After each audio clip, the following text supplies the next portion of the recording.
Diary of a Wimpy Kid, The Third Wheel.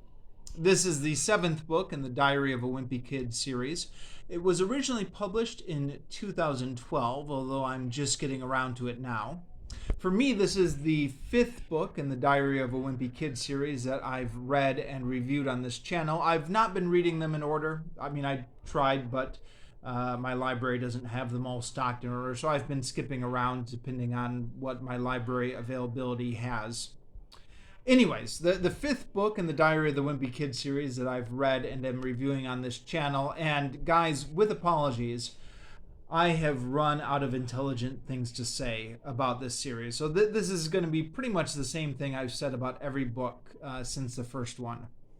The first book in the Diary of the Wimpy Kid series I came to late, but once I finally got around to reading it, I loved it.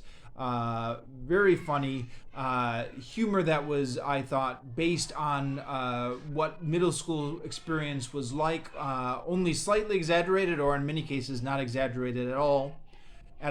Excuse me. Every subsequent book I've read since then has not been as good. The humor has been a little bit more desperate. It's been a little bit too much exaggerated. And yet, as with every subsequent book in this series I've read, they've all been really fun to read. These books are like sugar rush of reading. They're like candy for reading. They go down very easily. They're lots of fun to read. The pages turn very quickly, and yet, when you get through these, you don't feel like you've eaten anything substantive. It just feels very empty. Now, because I'm running out of intelligent things to say, I actually went to Goodreads and Amazon.com and even searched some of the BookTube reviews of this to see what other people were saying about this book. And yeah, the general consensus seems to be that people really love this book, so take my opinion with a grain of salt. But people just were saying how funny it is, and there are funny parts. When it was talking about his little brother Manny and Manny's imaginary friends, whose names are Joey, Peter, Danny, Charles, Tribble. That comma placement messed me up.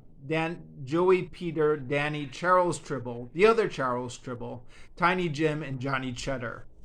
And then here's Manny crying because Mom supposedly left Charles Tribble behind in the frozen food aisle. And Manny's getting more cookies because of his imaginary friends. And Johnny Cheddar is the troublemaker in the group who Manny blames everything on. So I don't know. I thought that was kind of cute, but and yeah, there are a lot of funny little moments in this. But this book, I think, shares the flaws of what's been a common theme in all the books that I've read since the first one. Is that they're trying to, the author is trying to get humor out of milking the awkwardness out of the main character's situation, but it just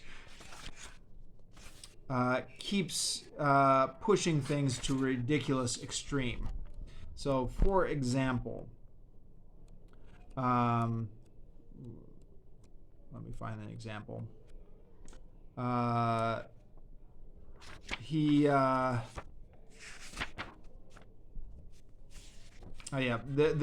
school council, the president is elected on his pledge to bring good toilet paper into the school, the quilty kind. As soon as he's elected, the teacher tells him that the school doesn't have the budget for it, so he can forget it. But then the student council finds out that the teachers actually have the nice quilty toilet paper. So they have a confrontation with the teacher who says, okay, well, we don't have enough money for nice toilet paper for everyone, but the students can bring their own toilet paper, which leads to chaos in the school cafeteria. So then the teachers start searching for the toilet paper. Greg, the the main character, gets an idea to hide his stash of nice toilet paper in one of the stalls and to just leave 2 shoes in the stalls at all time so that people will think somebody's always in that stall and he can use it as his own private bathroom. But then eventually the other kids find out when he forgets to move one of the shoes. And then his little stall here is no longer private. Now, it started off vaguely plausible, but by the time we get to here, this is just getting ridiculous. And I know, who cares if it's ridiculous? It's not meant to be realistic. But to me, when it becomes this far-fetched, it's not funny anymore. Humor is kind of reality, only slightly exaggerated. But if it gets that ridiculous, another perfect example of just pushing things too far. Oh, here's a good one. So he wants to look cool to impress the girls. He gets his dad's leather jacket. His mom won't let him take it, so he sneaks out with it anyways.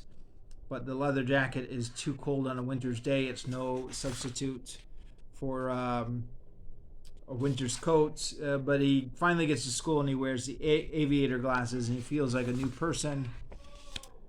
But then his mom shows up to school, shoos him out in front of everyone, takes the jacket, and then makes him walk home in her coat.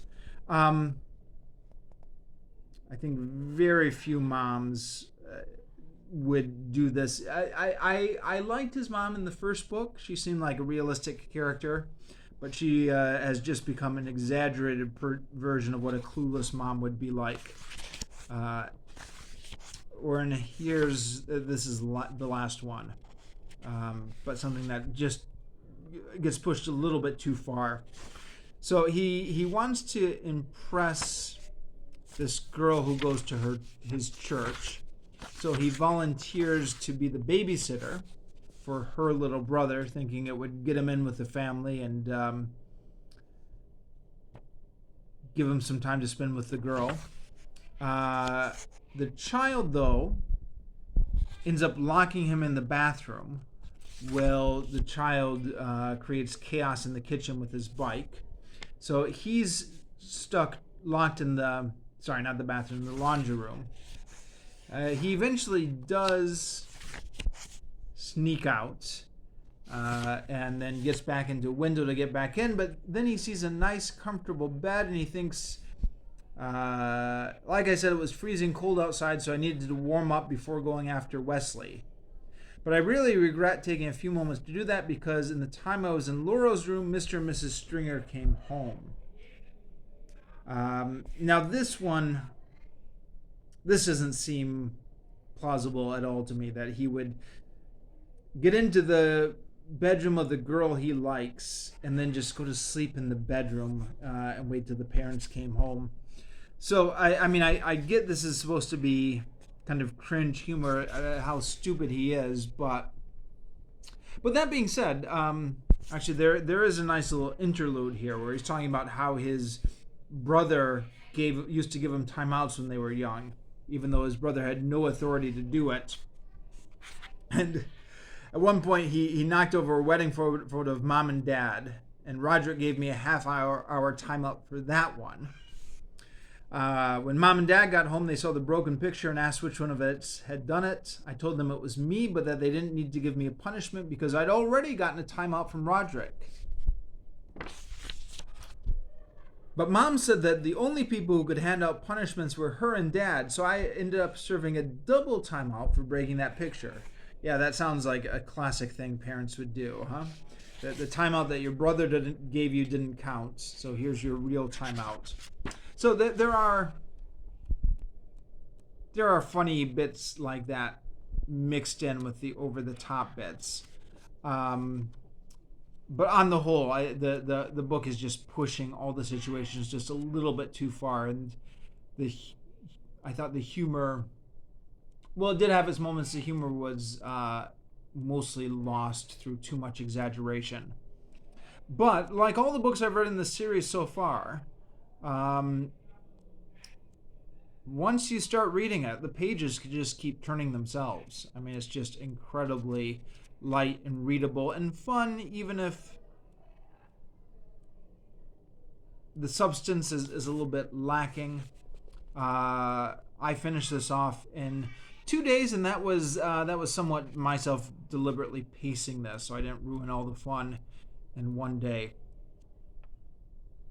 I think I could easily have finished this off in just 2 hours or something if I had been wanting to get through it as quickly as possible. So very light, fun read, like all the books in this series. And yeah, that's my review.